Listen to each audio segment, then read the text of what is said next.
Well, Matthew, good crowd here today. Welcome everyone. You're with Gerald Pauschmann. I am the host of The Point TV on the couch, or on the learning couch, with Matthew Mason.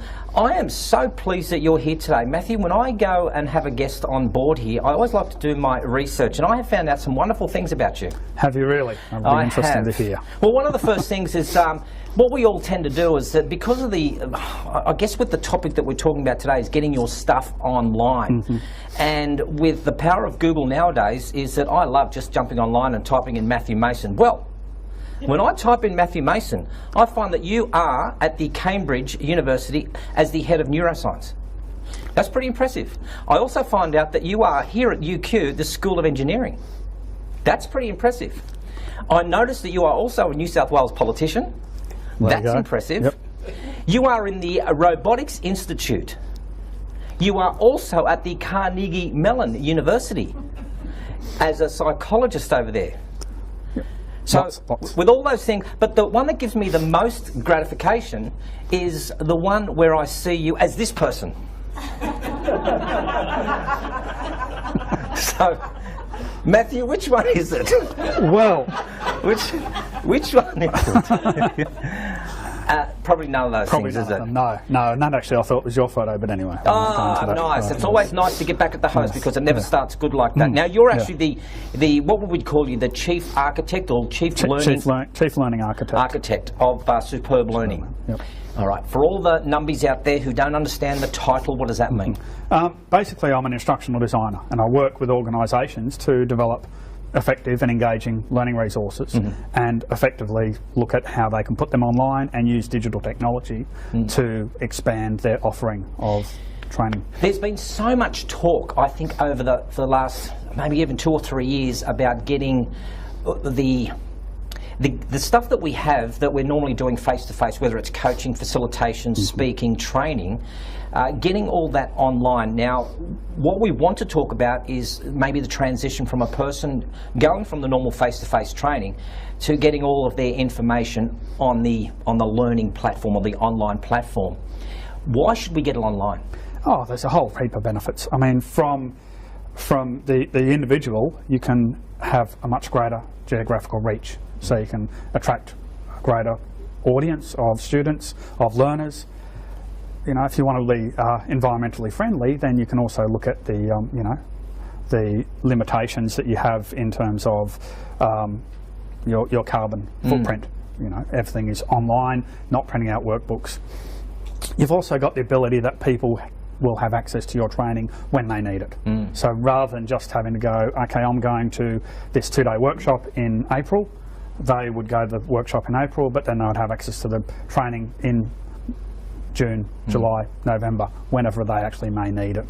See, that's what sort of interests me. I guess you found pretty much a niche in the market that says, well, I'm noticing a lot more videos are going online. So you started up Superb Learning.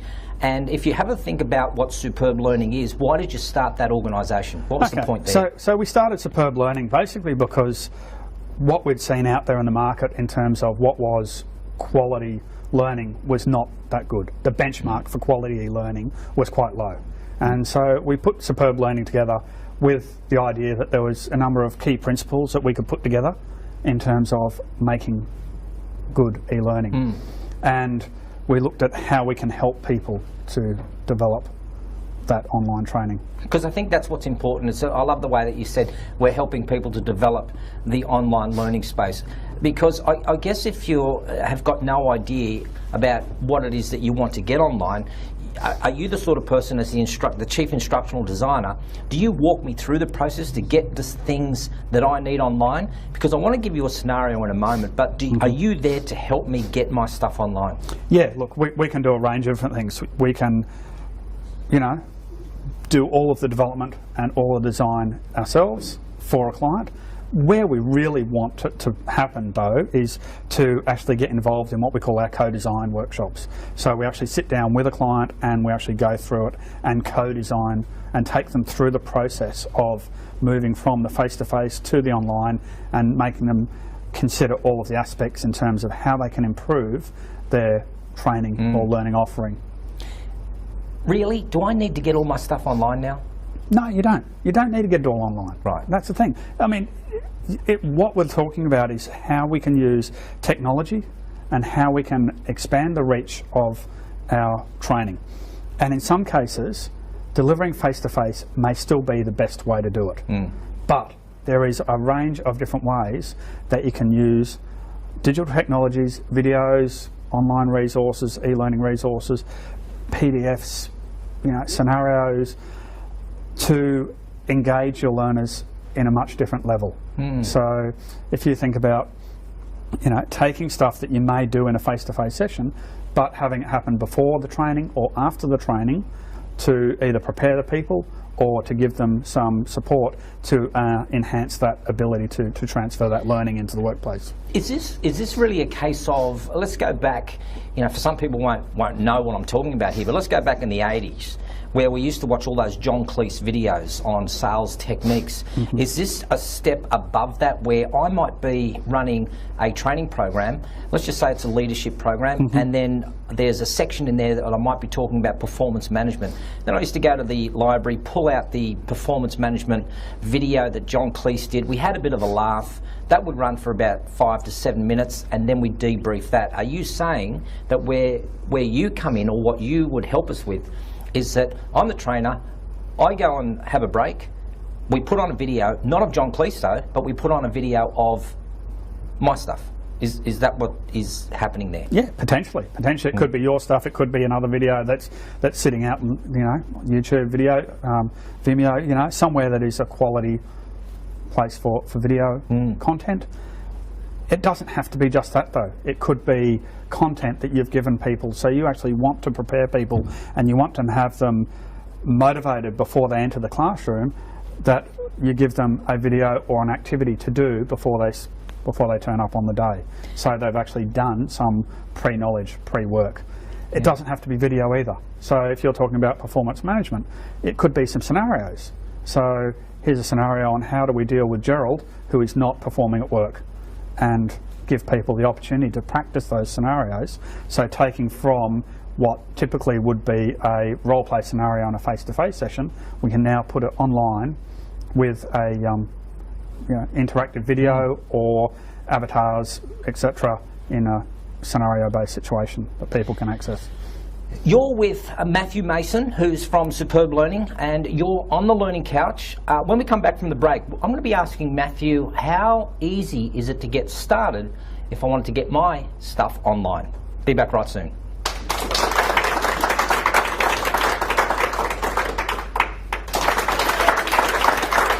Thank you. Welcome back. You're on the Learning Couch. Today we have Matthew Mason, and we're talking about everything about getting your stuff back online. Matthew, just before the break, I wanted to ask you, that's been the buzz about getting people's content, their personality, even their IP online, and how do we get started with that? But before we do you have a case study of someone who's actually gone through the process and it's worked for them? Oh yeah, we've got quite a few case studies. I suppose a good one is an organisation new study. They're RTO in Cairns, and they've taken their training online, and they're delivering completely online. And so they've put all of their material into a learning platform. Plus, they're delivering synchronous events through webinars, and got videos, scenario-based activities, readings, different articles. A whole range of material there. Because that's what I want to ask. I do want to ask about the process, and what the process for me means is I come to you, I sit down with you, we map out what it is exactly that I want my course. It is a course. I want my course to look like, and it may start off with an introduction, and then I'm guessing within the introduction there may be some pre-work to do. So go away, listen to this audio tape, fill in this questionnaire, and then they get started into the course itself. So am I on the right track? Yeah. What happens then after that? Okay, so basically what we'd do is we'd sit down and build the course, and we'd look at how we can actually structure that course into different levels, different pieces of content, and then from there look at what are the objectives we want to achieve within each of those levels, and then look at building learning objects, and ideally making it bite-sized. Yes. So, we are, quite time poor, and people have got lower short attention spans.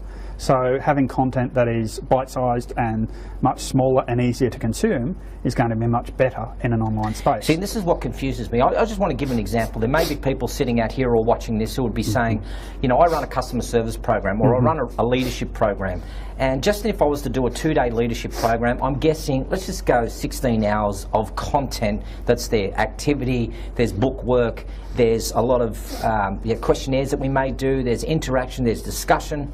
Or somebody that does customer service, you've got a 1 day or a half a day, there's still 4 hours of content. Are you saying what we're going to do is we're going to video that whole 16 hours or 4 hours and put that up on the site that you have for a person then to sit there and watch it all? No, not at all, not at all. So it would be a whole range of different pieces of content.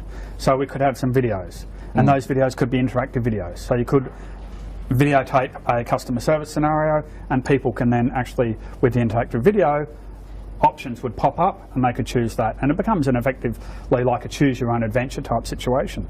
So that would be an interactive piece of content that they could use. There could be articles they can read. There could be a video of the instructor talking. It could be other scenarios. It can be some activities where they can try their own knowledge or test their own knowledge. Could be games, a whole range of different content that we could put up there that allow people to apply their knowledge and to leverage off their own experiences. Is it okay if we talk startup? So, Yeah, for example, I'm thinking about, let's just pull a guy's name out of the hat. We'll just call him Fred. Okay. Now, Fred has been running his training programs for the last 15 years, and he's hearing about all the buzz about getting his content online. Now, I have a look at what we've got set up here as an example. I mean, I've got a team of people. I've got a sound guy, I've got a lighting guy, I've got a videographer, I've got a person who makes sure that our makeup is correct. I have a person who polishes our shoes. Justin, thank you so much for being that guy who does all the running around for us. So, a team of people. But his expertise is in that area. How does Fred now get his stuff online, and he's saying, I haven't got a camera? So what does he do? Oh, look, there's a whole range of things you can do. And there's some really, really affordable and easy to use tools to develop content. But also, I mean, and the Google chairman was talking a number of years ago and said up until the year of 2000 there was 2 exabytes, and exabytes about 1,000 terabytes. So of content had been created up until 2000. We're now creating that much content every 2 years. So there's so much content already out there in terms of blogs, videos, etc., that you could actually curate a whole range of different content. So you don't necessarily have to go down the path of recreating a wheel. So if you're talking about performance management or customer service, then you could go out there and say, right, well, where is the content that is going to suit my need? Curate that content, put it together, and in such a way that makes sense for the context and your learners. I see what you did there. Curate the content. I did read somewhere that a platform that you're using is Curator. So talk me through that. How does Curator work? Okay, so Curator is a online and social and collaborative platform. One of the key things about Curator is that it was actually developed as by an educator as part of his PhD research. So it was completely based around university research, as opposed to some of the other technology or learning platforms that are developed by IT people. So it has got a strong basis in the educational space. And Curator is a great tool because it allows you to actually curate, so you can actually bring content from the web, from other pieces of other places, into the platform. You can build your own content in there as well. And then it's also got the social and collaborative. So you actually put a piece of content, a small learning object up there, and then you have a social collaborative discussion around that content. So it really very much mirrors what happens in a face-to-face classroom. So when we're talking about moving from a face-to-face to online, well, you can still have, and you talked about it before where you said, oh, let's have a video and then we have a debrief of it. You could still have your John Cleese video online, you could still have your debrief, but it's all happening in the online environment, and people can be all over the world and collaborating and having that discussion. Is there any copyright infringement there? No, no. One of the good things about it is because the way that the content is built is that it plays it inside a frame. So if we were to, for example, build a course around how to use video, and we can link to one of Gerald Pauschmann's, blogs, then it would appear on your page, on your blog page, inside the platform. And also, if there was any other links that people could go to, then they would travel off to those links. So you actually would get benefit from that content being used. So in no way is that being stolen or portrayed as someone else's content. So Matthew, welcome back. I just think just before the break, I asked you about how do we get started, and how does Fred, who's got his courses up, in the face-to-face forum, how does he get started online? Can you simplify it for me? So what I want is, if I'm listening to this, I want to know that I have to go out and get myself a camera. I know I have to go out and sign up somewhere to get this curator. I want to know what support that I will have. So what's my first steps? Okay, well, so I suppose if you're looking at it, if you came to Superb Learning, then we would sit down and we would run through one of our co-design workshops with him and look at how we can actually change the structure of his face-to-face into the online environment. We would also look at, obviously with that, the Curator platform. It's a great platform, and look at how we can actually build content into that, and whether that be content that is curated. So we'd look at what is already out there and what we can bring in, and then from there we'd look at what we need to create from there. And then we'd look at, okay, how are we going to create that? What are the tools we might need? What's the process that we're going to follow from there? See, the only thing I have is that there might be people who are watching this, and after about 9-10 minutes, the kind of eyes are starting to droop like this. Enough, Gerald. Stop talking. What I want to know is that how do you build in accountability so that the person who is doing this online is not drifting? So how do I ensure that they're staying with the program? Okay, so I suppose there's a couple of things you need to do. As I said earlier, if you have content that is in small chunks, bite-sized pieces, then it's going to be much easier to check and manage. So rather than saying, right, here's an hour-long piece of content, and have someone expected to sit down and do that over an hour, they might have 6-10-minute pieces. Okay. If you've got a decent platform, then you'd also be looking at the reporting behind that and saying, okay, are these people actually getting in and accessing that? Also build in certain checks and balances, or certain gates at a point to go, okay, so at the 3-week mark, assuming that we're doing Fred's doing his performance management course running over 8 weeks, and would have a gate or a balance to say at the 3-week mark we expect people to be around this point. So we'd look at setting up that situation. This isn't e-learning though, is it? No. So what do you call this? It's learning. It's learning. I mean, you talk about e-learning. Yeah. And really, learning is just e-learning is just learning in the online space. Yes. Okay. I mean, electronic, wasn't it? That's the original. Electronic learning. Yes, that was the idea behind it. But it really is, whether you're doing a classroom, virtual learning, e-learning, m-learning, it's all learning. So it really doesn't matter what name we give it. It is just learning, and that's what we should be looking at, and looking at how we can combine everything together to create one effective learning experience. Because I just heard during the break that somebody had mentioned about that the facilitator needs to be involved maybe with the face-to-face and then also go into the online space. But if this isn't just about e-learning, do I need to be there? I mean, I can just put my course up online. I don't really need to be a part of the telephone conversation beforehand, afterwards. That would be an added bonus or a value add. I don't really need to be there, do I? Depends on what outcomes you want. Right. You talked about accountability. So if you actually want to have a good completion rate at the end of it, then yeah, you do need to be there. You still need to be involved. You still need to be facilitating the discussion. If you build it well, you can be a lazy facilitator, where you're not actually having to facilitate that much. Because if you have it built in a successful way that engages the participants, and there's some really good social learning and collaboration happening, then people are learning off each other. and the discussions will happen. And we've had that before in courses we've built, where I've sat back and not had to facilitate anything for a week because there's a really strong discussion happening. But if you don't facilitate it, then you are going to find you're going to have dropouts, you're going to have low completion rates. Just putting it online and expecting people to do it and finish it is not always going to work. You're going to have some people that are motivated and will do it, but others that won't. So, yeah.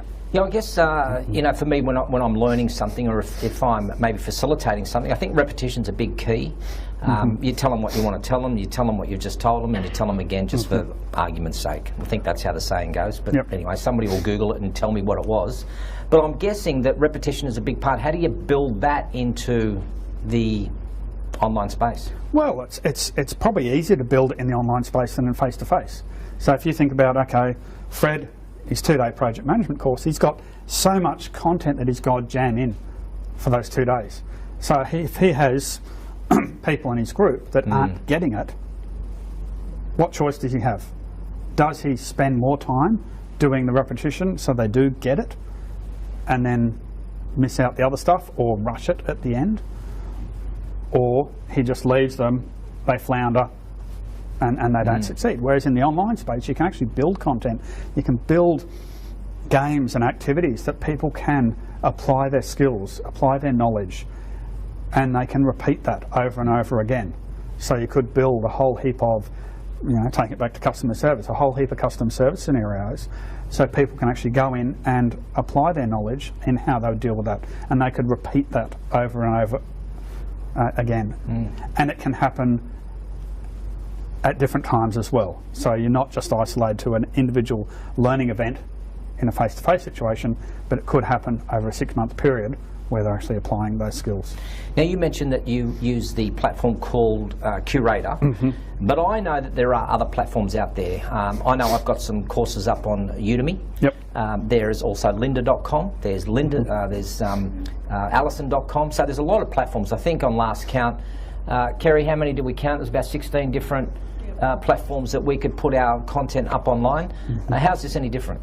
Oh, look, Curator is different in the sense that it has the social and collaborative element there, so you can replicate what's happening in a face-to-face session with discussions. Udemy, Lynda, they're all really good platforms, but for a learner, they are isolated. Right. It is an individual learner going through those courses, going through that content, and they're very much isolated.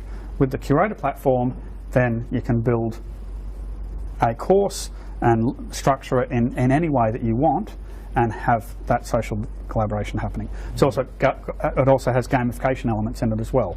So there's leaderboards and things like that, so that it adds to the motivation element for the participants. So, yeah. We're going to take a break, and we're going to come back with Matthew, because I've got one more thing to ask him, which I know you're all going to be interested in, and that's got to do with the dollars. We'll talk to you soon.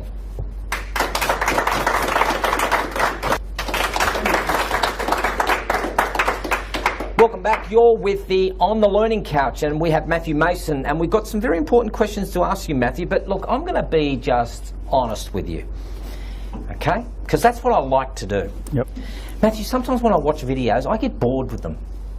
Like it's kind of like talking head, and I'm not interacting with the person, and I'm sitting there, I'm going, will you just get to the message? And they're doing all the fancy stuff, and there's fancy fly-ins that come through, and the next thing I know, I have to do some online work, and I'm noticing that, you know, I'm just really bored with this. It's not interesting. I've heard people say that the e-learning space doesn't work. Well, how do you fix, personally, my issue? Maybe we should swap couches here and talk about my little issue. But how do we deal with that? Oh, look, I mean, talking about people saying that e-learning doesn't work, I can understand that. There's been a lot of e-learning that's out there that the only thing that people get out of it is probably a bad case of click next-itis. You know, just sitting there, click, click, click. And it's boring. There's a lot of that. And that's probably one of the challenges that we have with Superb Learning is how to actually make that more engaging and trying to educate people that it's not simply text on a screen. And I think that's the thing. It's a matter of, with what you're talking about, a whole range of elements you can bring into it. And this is where we talk about, you know, with Superb Learning, some of our some of our key principles. Bring in stories. So rather than just sitting there and reading, bring in a story that actually is going to create some emotion, that's going to have some, impact on the person that's watching it. So they're actually going to be engaged. Think about the user experience, and there's so much learning that is developed that is done with pedagogical or andragogical frameworks, but they forget about the experience of the learner. So they put all this content out there but don't think about how that actually works for the learner. So, and that's what you're talking about, probably video, talking head video. Yep, content's probably really good, but the user experience is pretty poor. So so there's some key. And I think I just want you to run through maybe some of the key points about, if this was the topic here, which is what we're discussing, about transitioning from getting a face-to-face coaching session, facilitation, speaking gig, and getting that online. Just nut out for me the simple steps or a summary of steps of what a person would walk away with if they went online. Okay, so if they went online, then they would have content that is repeatable. So they've built it and it can be repeated and can be spread to a whole range of people, not just in their geographical region, but nationally or internationally. They also have the ability to provide to their learners or their clients content that is accessible just in time when they need it. And that's probably one of the key things, because you talk about a face-to-face session and you do stuff, and Fred's performance management is going to focus on a heap of content over 2 days, but is that person going to remember everything from those 2 days, and are they going to start applying it immediately after they leave? Classic example, caught the taxi to the airport a couple of months ago, used the black and white cabs app for the first time, and went to pay, and the cab driver didn't know how to use it. Had done the training 6 months ago, but had only used it once before and couldn't remember anything. So by putting content online, you can actually create these just-in-time job aids, tutorials to support people after the training. So if Mr. Cab Driver had have actually had a little app or some piece of content that he can access to go, these are the 3 things I need to do to work this app, then he would have been able to do it. So yeah, that's a help. So I'm thinking, I'm going to go home tonight. I have my website. Yep. And I'm going to create a new tab on there that says something like online course. The person will click onto that tab and it'll have a range of different courses. Let's just say, for example, a simple one, customer service. They click on the customer service, and nothing to do with Superb Learning or Curator, is that they then go into my website and they'll see full course of customer service, $49. They click on that, they sign up, they then download it, and then I have now just put up onto my website a bunch of courses or course topics to do with customer service. So first impressions, great customer experience, whatever. Yep. So I don't really have to go through Superb Learning, do I? I could just do this on my own. You could. Couldn't I? You could, yeah. But what? Well, I suppose the question is the quality of what you're delivering. Some people don't need help. If you've got the technical skills to use the tools and things, yeah, you can go and create it yourself. So the suggestion here is really about just get your stuff online, like get it on so that you get a presence out there. That's the idea. Look, I'm just thinking, I'm just trying to be a realist here. So I'm thinking I'm going to go home and I'm going to put this video up online. So I'm going to put this up online, I'll whack it through YouTube. I'm a partner with YouTube. Every single person in here will click onto it. There's, say, there's 50 people in here. I get 1 cent per click, so I get 50 cents. So that's a pretty good deal. That's a pretty good deal. Just say yes. Yeah. Okay. So I get 50 cents. 50 cents just to sit here and do this. The other thing that I do is that I then go through whether it's an instructional designer, and there's plenty of them out here that I can go to, and I can then say, look, here's my wads of cash. I want you to do one for me. What return do I get back? So I know I'm already getting 50 cents. Thank you. When you click go home tonight, please click. So I know I'm already getting 50 cents. Yep. What do I get out of putting this on a certain platform? Oh, look.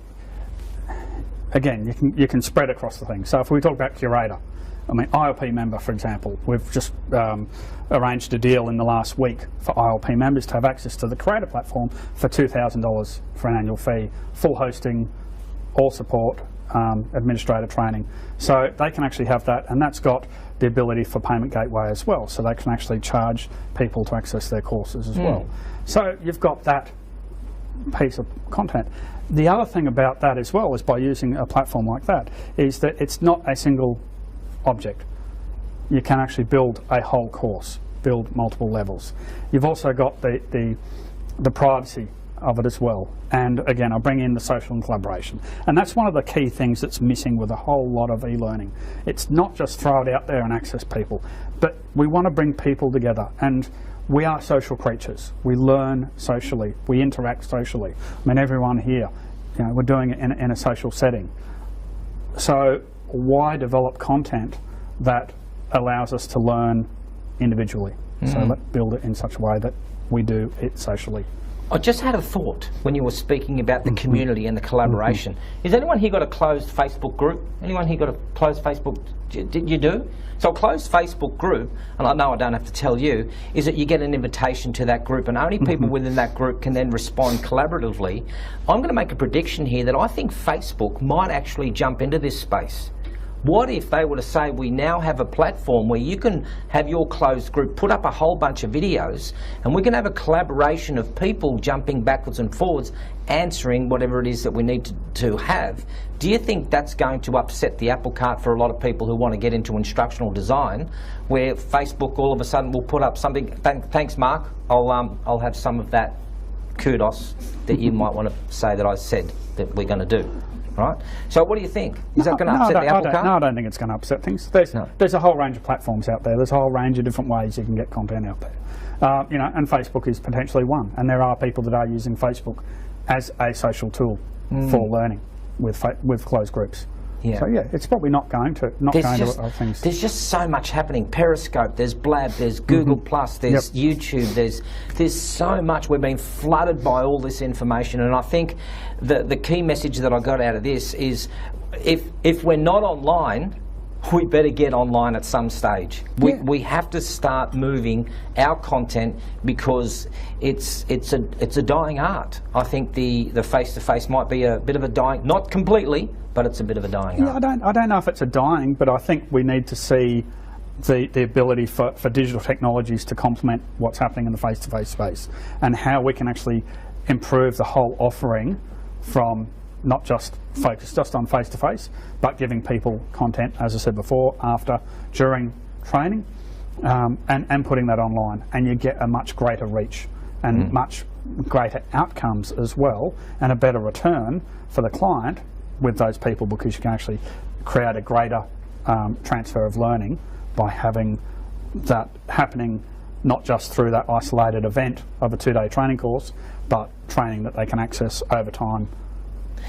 I noticed the last thing I want to ask is, I did notice that through your bit of a talk here, you were mentioning that ILP members get a great deal, and that allows a person for a certain amount of dollars to have a reach of, say, 250 users. There's a person sitting here right now in Barbados, looking at this video, and he's going, what a great idea this is. I don't know why he's got that accent, but he's probably saying that right now. What a great idea this is. I want to come from India, and I'm liking this thing. So I'm thinking he ain't going to come here to ILP.